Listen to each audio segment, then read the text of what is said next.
এ যেন এক ভিন্ন জগৎ, মূর্তির পর মূর্তি। যদিও আর্টিস্টদের কাছে এটি স্বপ্নের জগৎ। দেশ ও দেশের বাইরে থেকে ভিনদেশীরা ছুটে আসছে এখানে। বন্ধুরা, এই মুহূর্তে আমি এখন আছি শিল্পাচার্য জয়নুল আবেদিনের ভাস্কর্য ভবনের মধ্যে।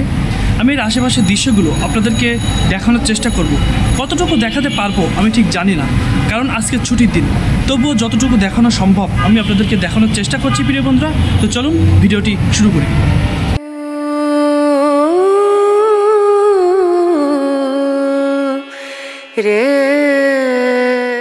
শুরুতে দেখা যায় ওয়ালের গায়ে সামুদ্রিক মাছেদের কোলাহলের দৃশ্য।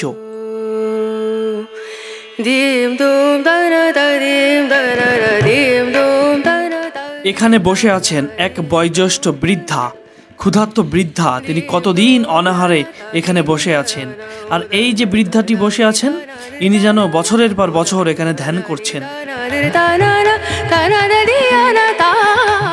এখানে এসে সবচেয়ে ভয়ঙ্কর মুহূর্ত আমার এখানে কেটেছে, কারণ একসাথে এতগুলো মূর্তি আমি আগে কখনো দেখিনি।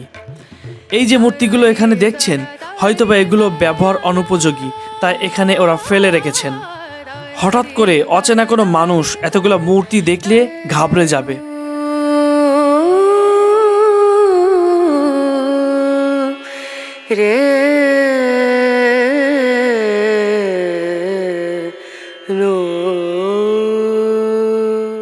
বন্ধুরা দেখুন, এখানে একজন ব্যক্তি বসে বসে দাঁত খুঁজছেন এবং কিছু ভাবছেন।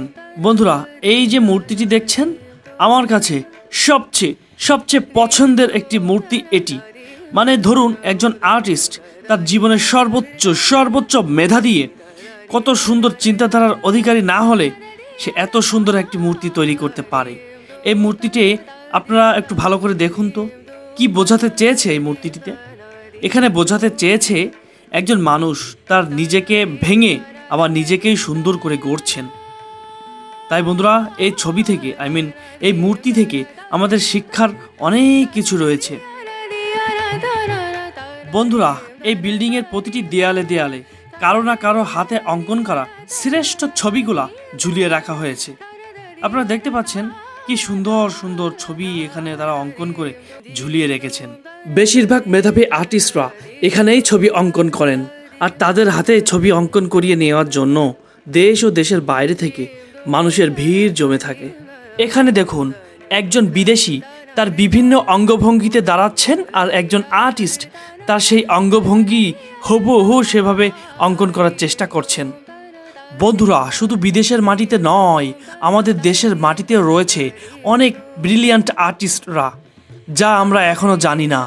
তবে সেই সুদূর বিদেশ থেকে ভিনদেশীরা আসছেন তাদের নিজের পছন্দ মতো অঙ্কন করিয়ে নেওয়ার জন্য এই বাংলায়।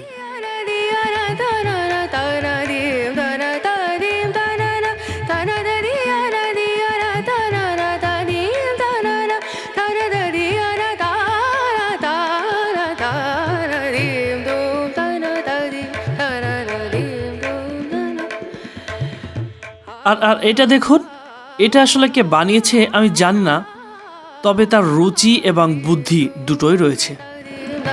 বন্ধুরা, এই গ্যালারিটি বাংলাদেশের চিত্রকলার অগ্রদূত জয়নুল আবেদিন স্যারের স্মরণেই নির্মাণ করা হয়েছে।